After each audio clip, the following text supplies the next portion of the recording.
Ainda de pé, abram as vossas Bíblias na Epístola de Paulo a Filipenses, capítulo 2, versículo 5 até o versículo 11.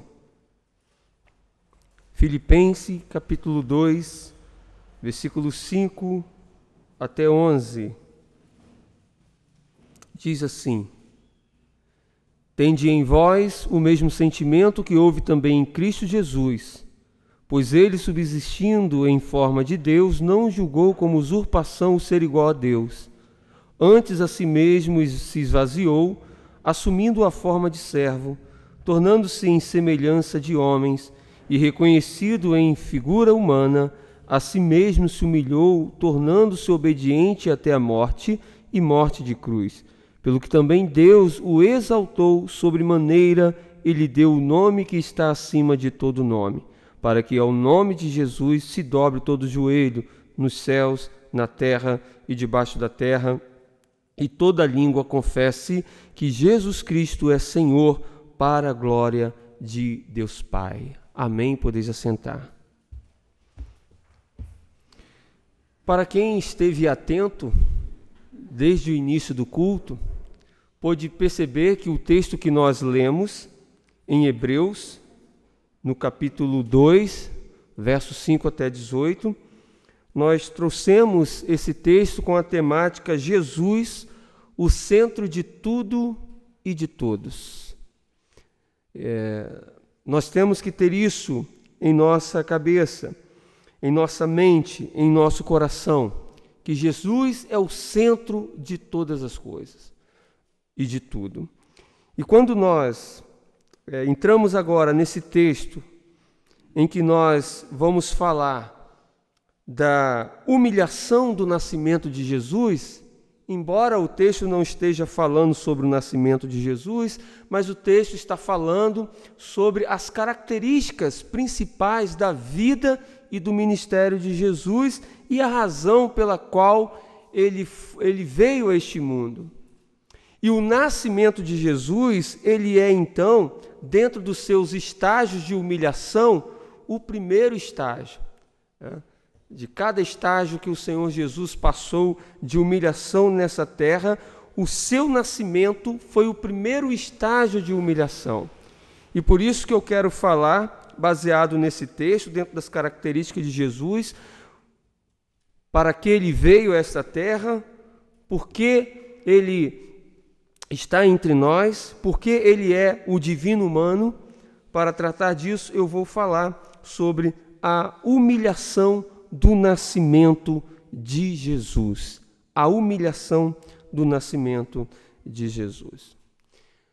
Quando nós estudamos sobre a vida de Jesus, principalmente sobre aquilo que Paulo fala e os evangelhos falam a respeito de Jesus, nós vamos perceber que o conhecimento de Cristo nos proporciona proveito devocional, de forma a começar pela mudança de valores que nós vamos tendo.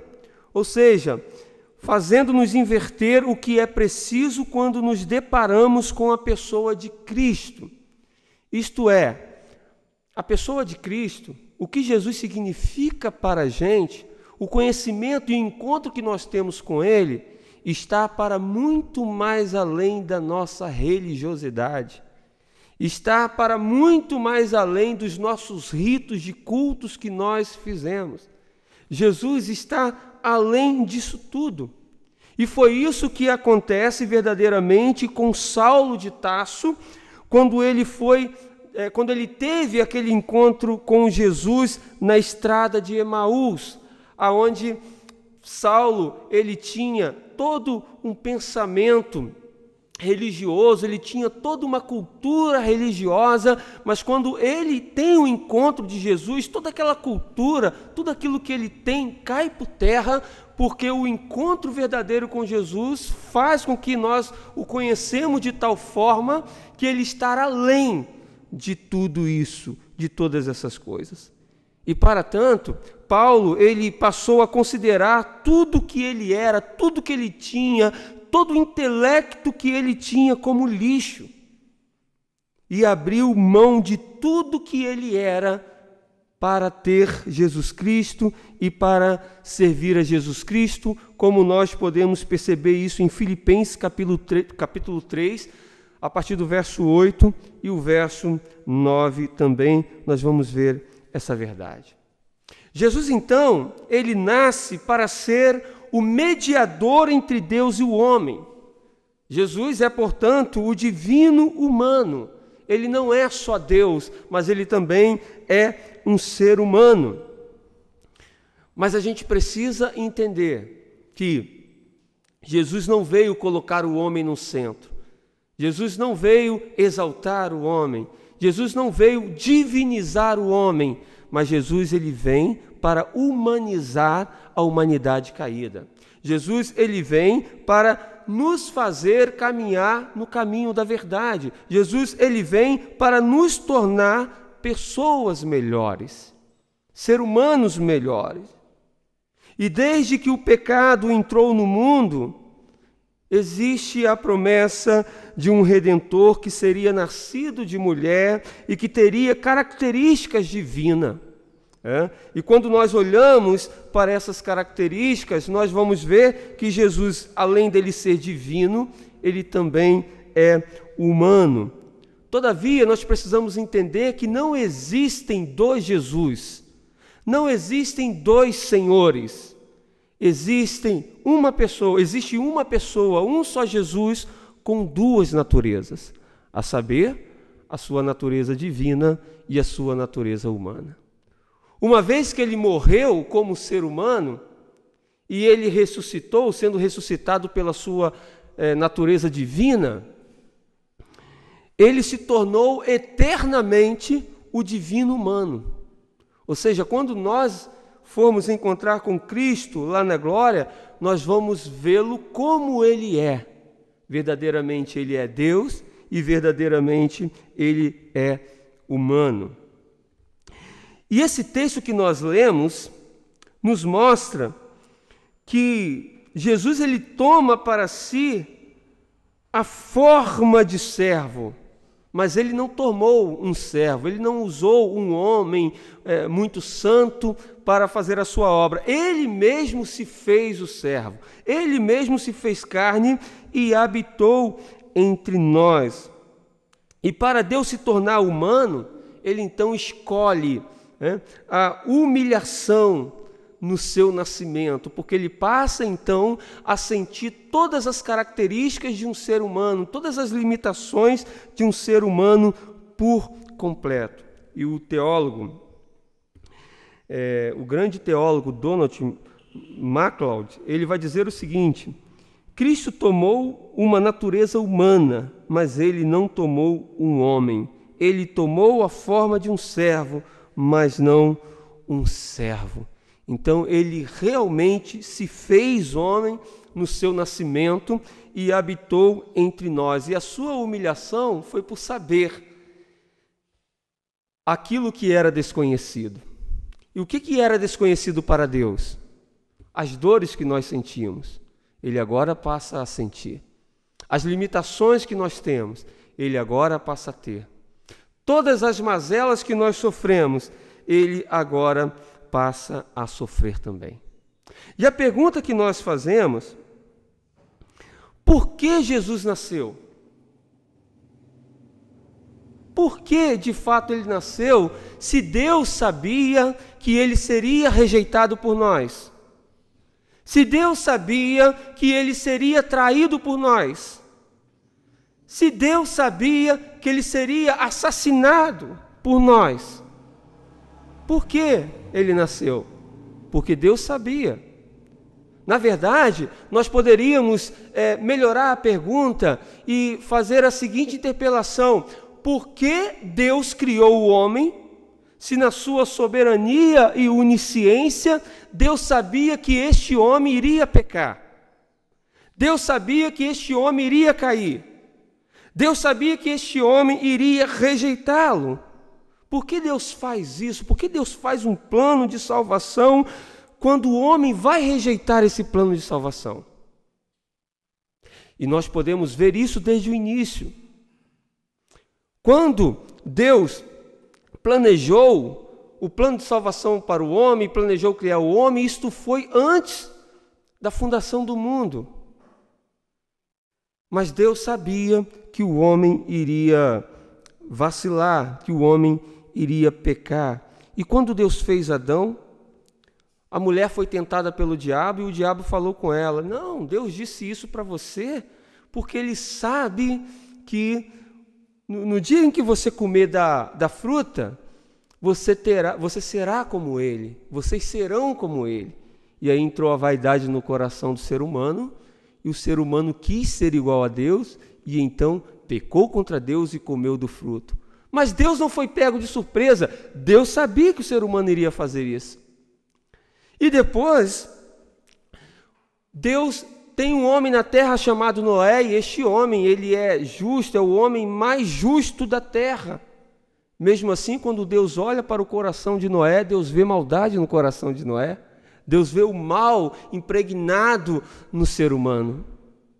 Depois vem Abraão, e Deus faz da família de Abraão a família testemunha, a família que abençoaria todas as famílias da terra. Mesmo assim, Abraão vai pecar contra Deus, porque vai fazer aquilo que não é a vontade de Deus, quando tem um filho ali com a sua serva.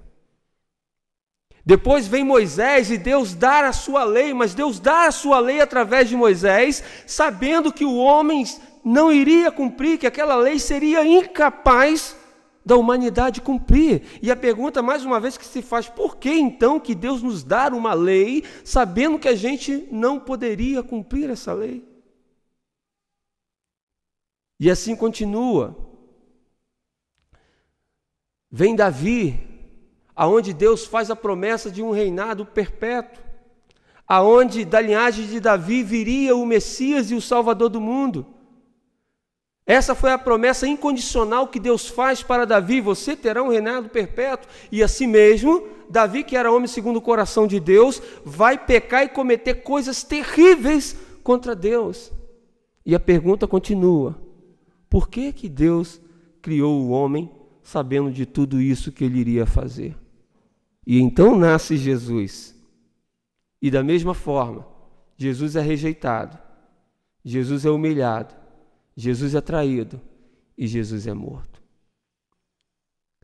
A pergunta que eu faria para você, para poder entender melhor esse contexto muito rico que nós estamos trazendo, é a seguinte: se você tivesse o mesmo poder de Deus, de saber o amanhã, de conhecer o futuro, e descobrir que se você tivesse um filho, o filho que você planeja ter, esse filho seria um traidor, esse filho seria um traficante, esse filho seria um bandido, esse filho seria um assassino, a pergunta que nós fazemos para você é: você conhecendo o futuro, sabendo que o seu filho seria assim, você continuaria querendo ter esse filho?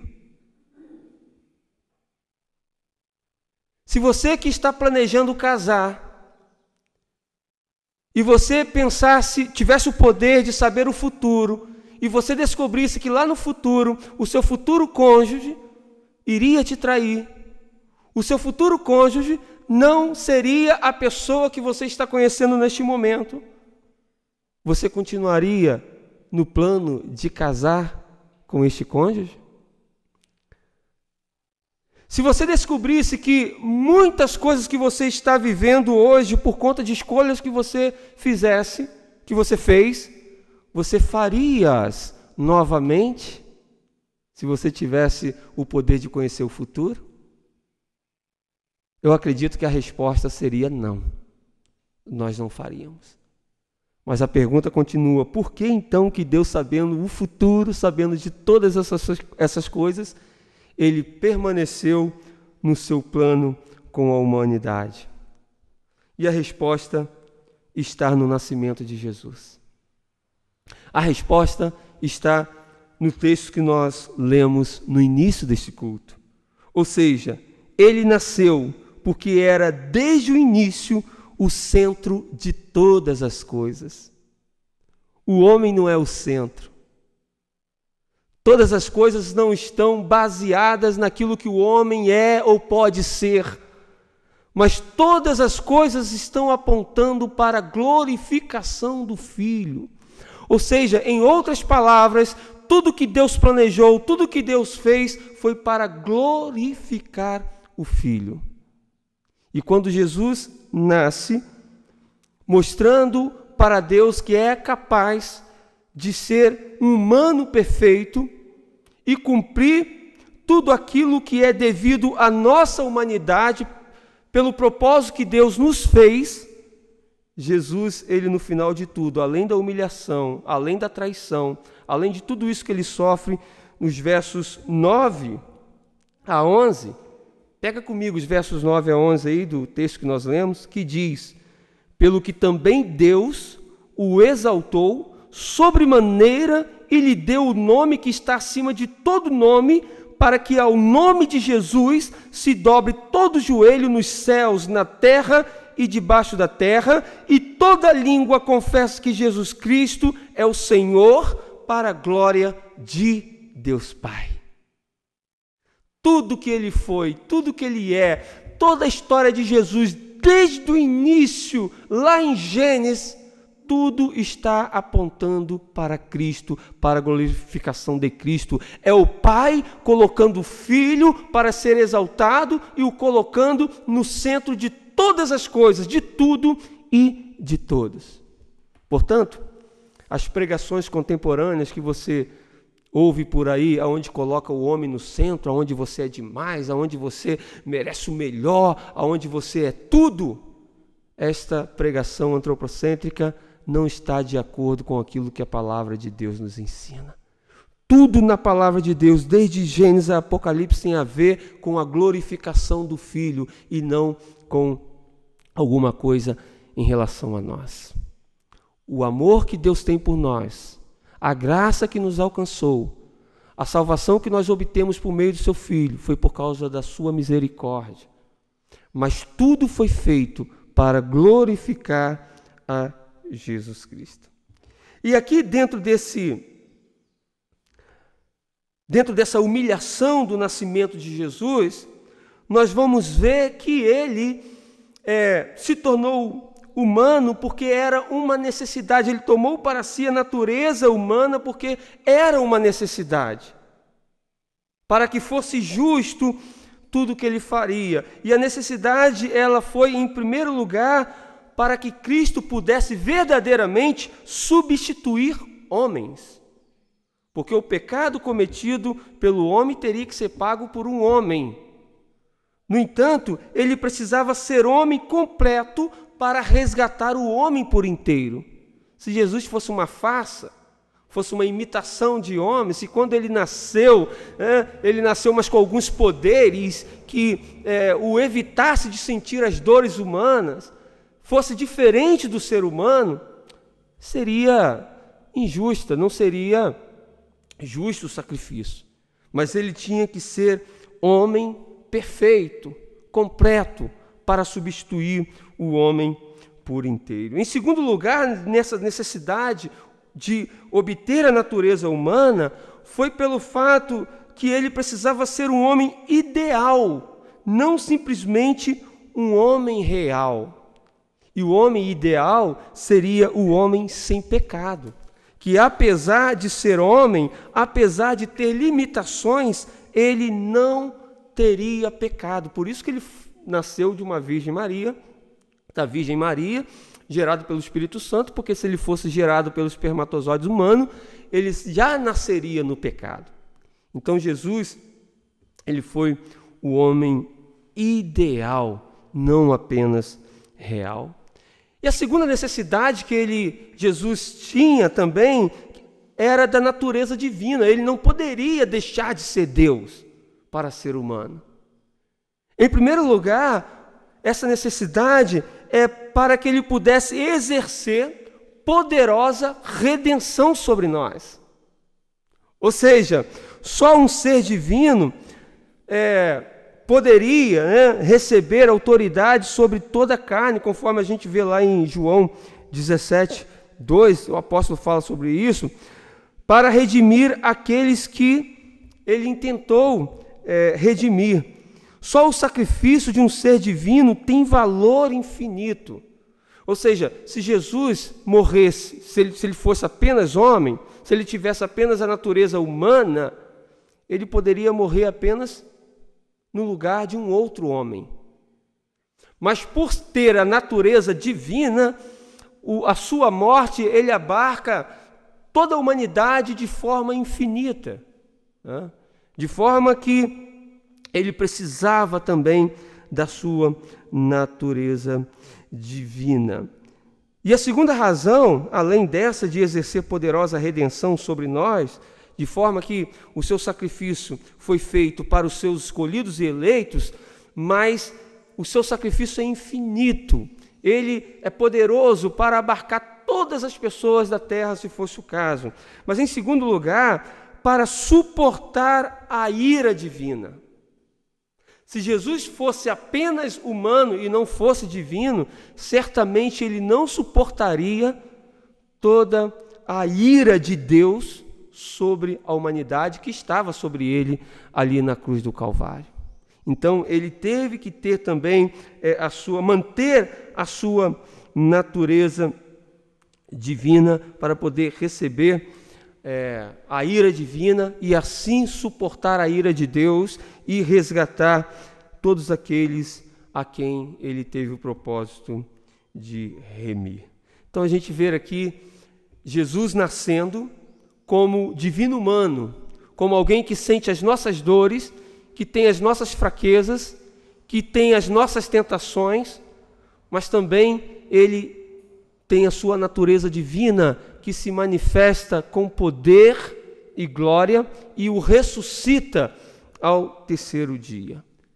E a segunda pergunta que nós fazemos, o que isso tudo tem a ver com o texto que nós lemos? A gente já trouxe aqui a questão de que Jesus é o centro de tudo e de todas as coisas, como vimos no verso 9 a 11. Mas nós podemos ver ainda mais nesse texto, e em primeiro lugar, nós vamos ver que o apóstolo Paulo, quando ele traz esse texto, ele está exortando a igreja sobre a unidade espiritual que o cristão ele deve ter, mas ainda ele está nos lembrando que devemos ter Cristo como verdadeiro exemplo a ser seguido. Então Jesus, na sua humanidade, ele não veio nos divinizar, mas ele veio nos humanizar, e nós temos que seguir então os seus exemplos. No versículo 5 a 6 diz exatamente isso: tendo em vós o mesmo sentimento que houve também em Cristo Jesus, pois ele, subsistindo em forma de Deus, não julgou como usurpação o ser igual a Deus. E por que tem tanta gente querendo se divinizar? E por que tem tanta gente sendo induzida a estar no centro, tendo o mesmo sentimento que teve em Adão e Eva, de ser igual a Deus? Quando Jesus está mostrando que ele mesmo não teve por usurpação ser igual a Deus. Então, o apóstolo Paulo, ele nos lembra que Jesus Cristo é esse nosso verdadeiro exemplo. E quando nós temos esse sentimento, nós somos uma igreja mais unida. Em segundo lugar, Paulo, ele vai nos mostrar que o fato de Cristo ter assumido uma natureza humana caída, isto é, uma natureza enferma e debaixo da maldição da lei, é que torna a encarnação nesse aspecto o primeiro estágio de humilhação. Então aqui a gente percebe dentro desse texto que o nascimento de Jesus Cristo é uma humilhação para Deus, o Deus que deixa a sua glória, o Deus que deixa o céu, o Deus que vem habitar entre nós, se fazer homem como nós, sentir as nossas dores e fraqueza. Então, neste ato de Jesus Cristo, é um ato de humilhação e, para tanto, isso está aclarado dentro do texto. Mas, em terceiro lugar, dentro desse texto, dentro desse link com o texto, nós vamos perceber que o texto nos mostra três características da grandeza de Deus, do seu amor, e elas começaram na humilhação do seu nascimento e vai continuar por todo o seu ministério, conforme nós podemos ver nos versos 7 e 8. Leia comigo novamente os versos 7 e 8, que diz assim: Antes a si mesmo se esvaziou, assumindo a forma de servo, tornando-se em semelhança de homens, e reconhecido em figura humana, a si mesmo se humilhou, tornando-se obediente até a morte e morte de cruz. A gente vai perceber aqui 3 características do amor do Senhor Jesus e a continuidade desta humilhação sobre todo o seu ministério. E nós vamos finalizar trazendo essas características. Eu poderia citar aqui pelo menos 3 características. E a primeira é a característica da humildade, o aspecto da humildade. Jesus sendo Rei Todo-Poderoso, mas ele se humilhou, ele deixou a sua glória. Para tanto, ele vem a esta terra, em primeiro lugar, sem honra, sem glória, sem benefícios próprios. Jesus ele não vem buscar honra dos homens, Jesus não vem buscar a glória dos homens, Jesus não vem em benefício próprio, mas ele vem cumprir uma missão, a Missio Dei. Ele vem e ele vai mostrar nesse seu nascimento, onde ele mostra humilhação ao nascer, ele vai mostrar e nos ensinar o primeiro aspecto que nós temos que abarcar na nossa humanidade, a saber, a humildade. Quantas pessoas que têm se tornado arrogantes? Quantas pessoas que se tornaram soberbas por causa daquilo que conquistaram, por causa do intelecto e do conhecimento, e se ensoberbecem de tal forma que se perdem no caminho. Por isso que nós cantamos aqui, companheiro divino, e pedimos a Ele para não deixar seguirmos sozinhos no caminho. E quando nós perdemos a humildade, quando nós nos ensoberbecemos, quando nós nos tornamos arrogantes, nós estamos perdendo uma das características da nossa humanidade, que é a humildade.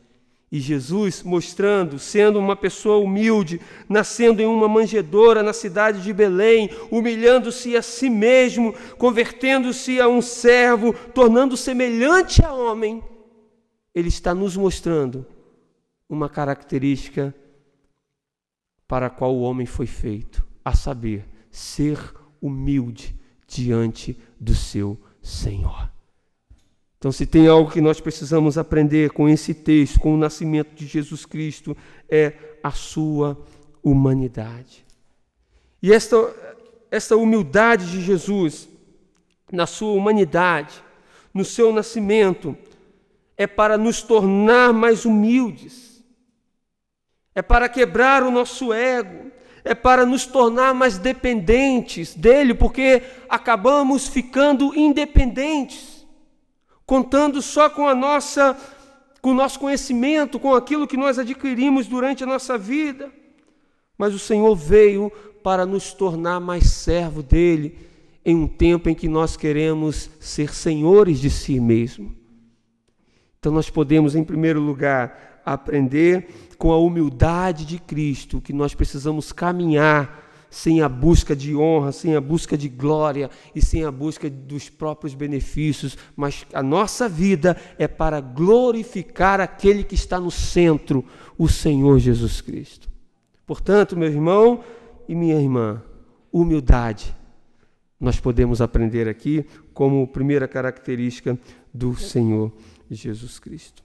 Em segundo lugar, na característica do Senhor Jesus Cristo, nessa humilhação do seu nascimento, nessa sua vida ministerial durante toda a sua estadia aqui na terra, nós podemos ver ainda no verso 28 que o Senhor ele foi totalmente obediente à vontade do Pai, porque o verso diz: a si mesmo se humilhou, tornando-se obediente até a morte e morte de cruz. Totalmente obediente à vontade do Pai. E a obediência aqui é uma segunda característica, é um segundo princípio que nós devemos caminhar, porque a obediência ela vai gerar bênçãos sem medidas sobre a nossa vida. E Jesus nos ensinou isso. Ele foi obediente até a morte. Ele, sendo Deus, ele obedeceu todo o princípio gerado, ele obedeceu tudo aquilo que foi determinado no cumprimento da Missio Dei, da missão de Deus.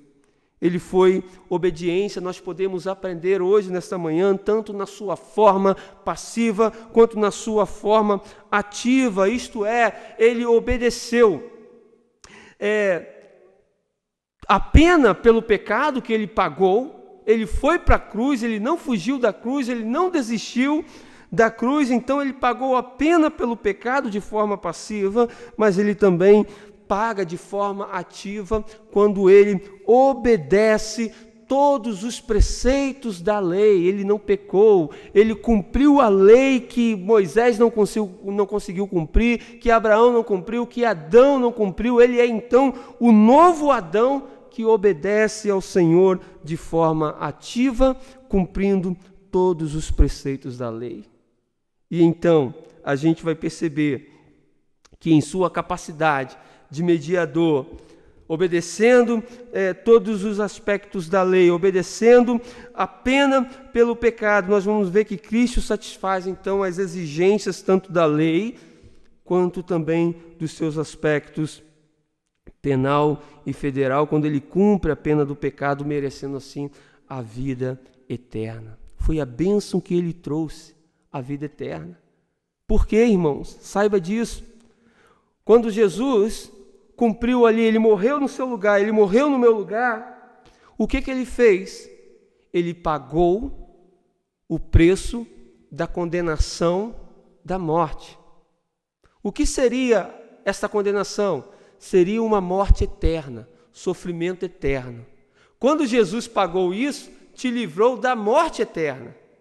Mas ainda assim você não teria que ter vida eterna. Você poderia viver uma vida sem culpa e quando morresse, acabasse tudo. E não ficasse numa morte eterna, sofrendo a vida eterna. Jesus, então, quando ele paga pelo seu pecado, ele te livra dessa condenação da morte. Mas a sua obediência, quando nós entramos no aspecto federal e penal, trouxe para a humanidade não só o livramento da condenação do pecado, quanto o merecimento de uma vida eterna com Deus. Então, essa foi a bênção imensurável, imedida, que Deus nos deu por meio da sua obediência. Portanto, ele é o novo Adão. O primeiro Adão não obedeceu, mas Jesus, o segundo Adão, ele obedece e ele nos ensina que nós fomos feitos para a obediência.